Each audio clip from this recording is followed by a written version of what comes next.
सत संगत जी, प्यार से कहना धन निरंकार जी। महाराष्ट्र समागम के इस अवसर पर, जहाँ सभी सिर्फ महाराष्ट्र से नहीं, देश विदेश के कोने कोने से आए और मन में भक्ति का भाव लेकर अपनी भक्ति को और मजबूत कर कर एक परमात्मा जो पूरे कायनात में है, कण कण में है, इसको एक आमने सामने अपने देख के और फिर इसी परमात्मा से प्रेम करके अपने जीवन में भक्ति का भाव, और जब जब ये एहसास बना रहता है इस परमात्मा का हर समय साथ होने का, तब ये आत्म मंथन, ये जर्नी विद इन बहुत ही सरल हो जाती है। क्योंकि हर पल में हम ये जानते हैं कि ये पल में हमने अपना सबसे अच्छा कैसे देना है, हर पल को पूरे पोटेंशियल से कैसे जीना है। एक संतमति लेके एक भक्त जीवन में जो करता है वैसा पल पल जीवन जी के जीवन को सफल करना है। तो ये आत्ममंथन का भाव भी कि कैसे एक भक्ति जो विषय है ये अपने लिए है, अपने अंदर झांकना है। सामने वाले को सुधारने का भाव आत्ममंथन नहीं है कि मैं अपने अंदर ये महसूस करके सोचकर कि क्या क्या और लोग ठीक करें, नहीं। ये अपनी ही ऊपर काम करना, अपने आप को सजाना और कैसे है, सिर्फ शरीर को नहीं, ये मन को किस तरह साफ रखना है, एक सुंदर बनाना है, और कैसे फिर इंसानियत का रास्ता लेके बहुत ही सहज रूप में ये जीवन जीना है। कैसे संसार तो एक दूसरे की ही कमियां निकालने में हर समय लगा रहता है। जैसे कुछ समय पहले ऐसे भी एक कहानी आई जहाँ कुछ छोटे बच्चे आपस में एक गेम खेल रहे थे, और वो गेम में यही था कि ये आँख को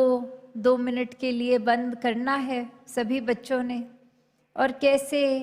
वो 2 मिनट के अंदर अंदर अभी शुरू होते ही पहले एक बच्चे की आवाज़ आती है कि ये सामने वाला बच्चा तो अपनी एक आँख खोल रहा है, और फिर एक और बच्चा कह रहा है नहीं, मैं तो पहले से देख रहा था, उस बच्चे से पहले तो आपने अपनी आँख खोल ली थी।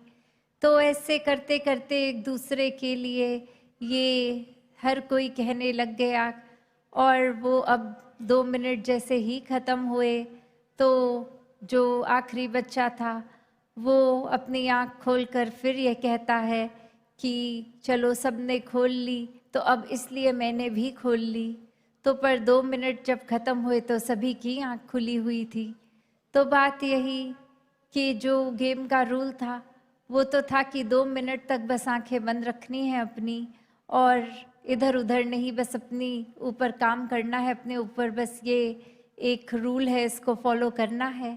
और वो 2 मिनट भी नहीं, एक दूसरे की कमियां, एक गलती किसने करी, कब करी, इसने पहले उसने बाद में, ये जज बन के खुद और खुद ही वो गलती भी कर रहे हैं।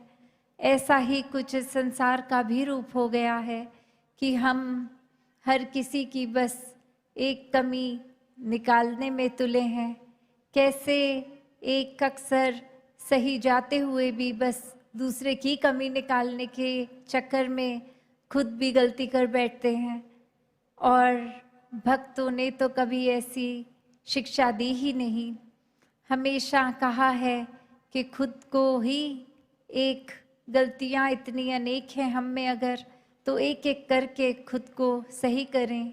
और सामने वाला क्या कर रहा है उसकी परवाह ना करें। कोई कुछ अगर भाव में कठोर वचन बोल भी गया, कोई बात किसी ने ऐसी कह दी जो हमें अच्छी नहीं लगी, तो उसको भी कैसे आगे समझाना, उसको भी एक बहुत ही विनम्रता को अपनाते हुए, क्योंकि भक्त का दिल तो इतना ही एक कोमल रहता है कि हर किसी का दर्द महसूस करता है। ऐसे ही संतों ने युगों युगों से यही बात समझी कि ये जो ज्ञान उजियारा जीवन में आ गया है, ये परमात्मा के दर्शन जो हो गए हैं, ऐसा जीवन हर एक को मिले। और जो अभी तक इस रोशनी से रूबरू नहीं है, उनके भी जीवन में ये आए। कभी भी किसी संत ने इसलिए नहीं परमात्मा को पहचानने की बात करी कि ऐसे घमंड की तरह खुद को दिखाएं कि मैं तो कितना ऊंचा हूँ, मेरे जीवन में तो परमात्मा है, पर तुम्हारे नहीं, इसलिए तुम प्राप्त कर लो परमात्मा को।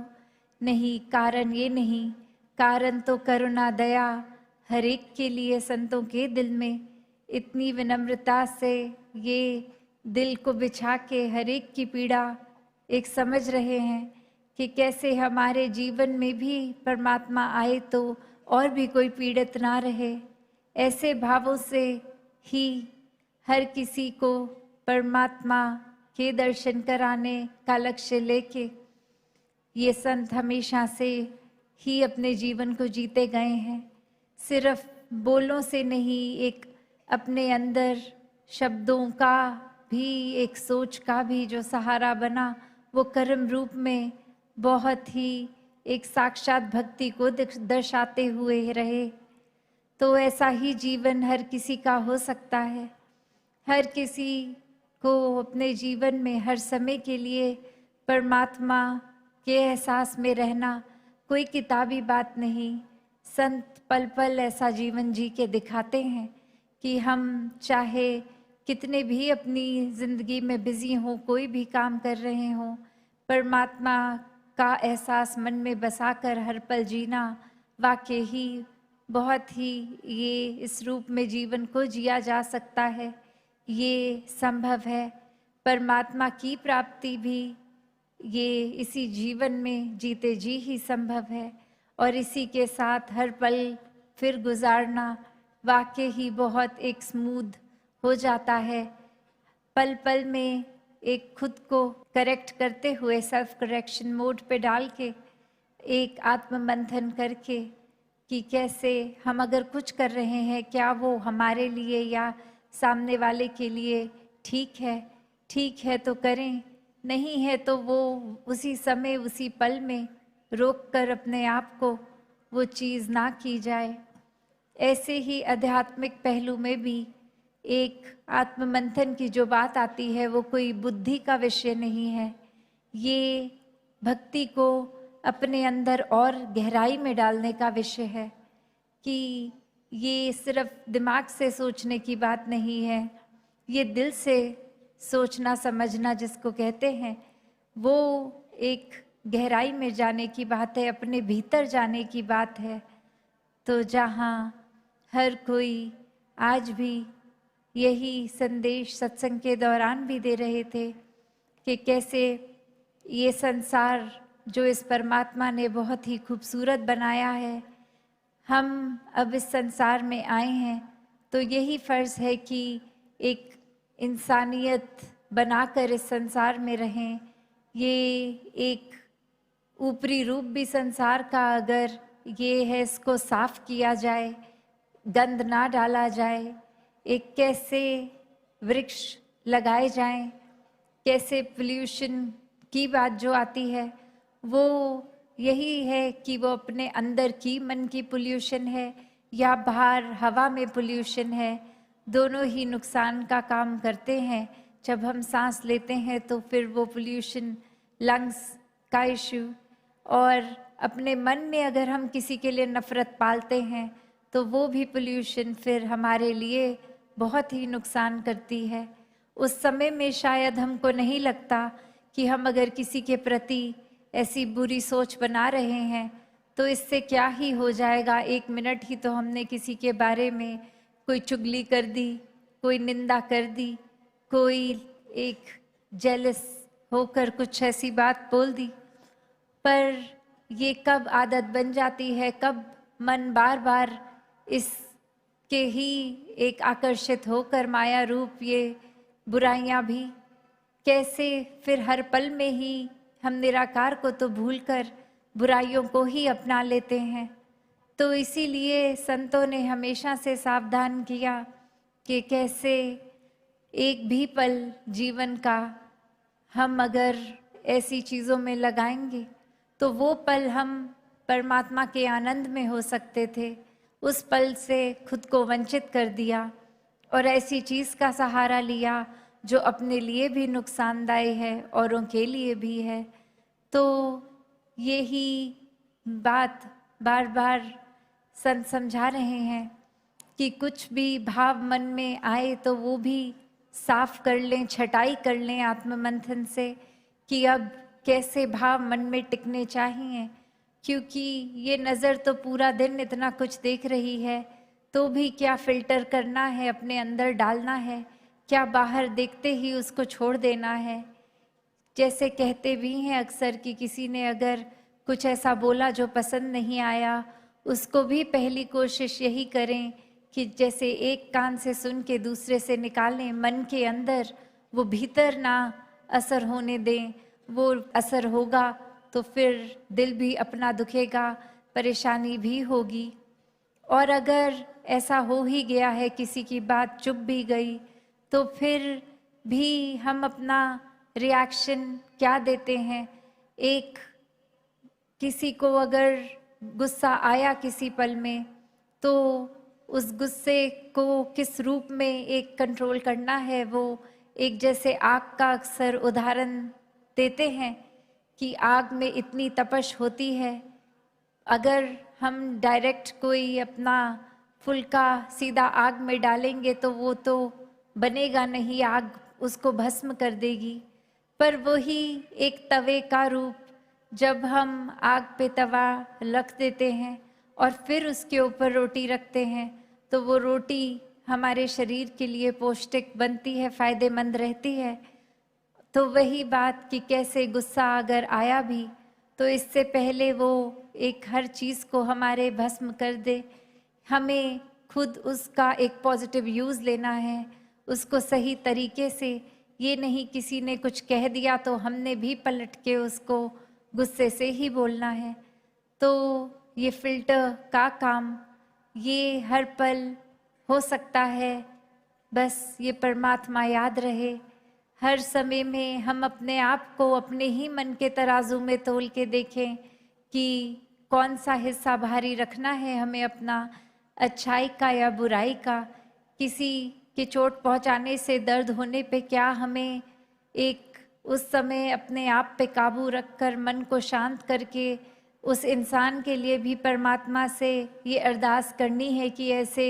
जानबूझ के वो औरों को चोट पहुंचाना बंद करे, या फिर हम यही सोच के बैठें कि उसने जितना दर्द दिया मैं अब आगे सामने से और ज़्यादा दर्द दूँ उस इंसान को। तो ये सब तो अपने ऊपर ही हर किसी के है। तभी ये इतना जोर आत्ममंथन के भाव पे कि जितना ज़्यादा हम हर पल में एक सोचकर मन से एक ये देखकर कि क्या बात सही है क्या नहीं, उसके हिसाब से जब अपने मन की धारणा बनाएंगे तो वही हमारे एक्शंस बनेंगे, वही व्यवहार बनेगा। तो भक्ति को हर कोई हर पल में अपने शामिल करते हुए ये आईना, ये शीशा अपने सामने ही रखना है और खुद को ही देखना है, खुद को ही एक ठीक करते हुए अपने जीवन को जीते जाना है। तो आज भी सुबह जब आए और ये दोपहर के समय में ये एक झांकिया रूप भी, स्वागत रूप भी, और उसमें भी हर एस्पेक्ट बहुत ही सुंदरता से महापुरुषों ने ये टच किया कि कोई अगर झांकी आए वो एक सोशल मैसेज के साथ या फिर एक आत्मा भक्ति में वो नृत्य रूप करते हुए, कहीं और कला का सहारा लेते हुए, तो वो भी भक्ति के ही पहलू जीवन में किस तरह तरह तरह अलग एस्पेक्ट्स में तो वो भी भाव जहाँ देखिए, और अब सत्संग में भी और आने वाले दिनों में भी ये बहुत ही सुंदर भाव संतों के सुनने को मिलेंगे। तो दातार कृपा करे कि ये एक जो संतों का संग मिला है, ये सत्संग मिली है, इसको कभी भी हल्के में ना लें कि हाँ हर हफ्ते अगर हम अपने भवनों पे भी होते हैं, घरों में होते हैं,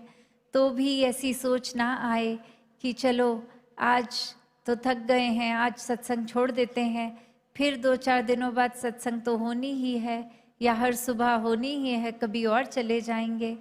तो ये हमें भी पता नहीं लगने देगी ये दुनिया की माया कि आज थकावट बहाना बना लिया तो कल ट्रैफिक को बना लेंगे, परसों कुछ और धीरे धीरे खुद को ही सत्संग से भी दूर कर लेंगे। तो बात वही कि जिनको तो वाकई ही एक लगन है, प्रेम है इस परमात्मा से, वो अपने टाइम को इतने बखूबी मैनेज भी कर लेते हैं कि सेवा, सुमिरन, सत्संग हर चीज़ के लिए ये दिल से समय निकलता है। सिर्फ समय निकलता ही नहीं, ये मन भागता है फिर सत्संग की ओर। ये पल पल में एक सुमिरन करने के बहाने ढूंढता है मन। तो वो ऐसा ही जीवन हर कोई जिए जहाँ निराकार ही प्रायोरिटी हो और सभी संतों की सिखलाई को अपना के सेवा, सुमिरन, सत्संग करते हुए जीवन को भक्ति भरा बना ले। साथ संगत जी, धन निरंकार जी।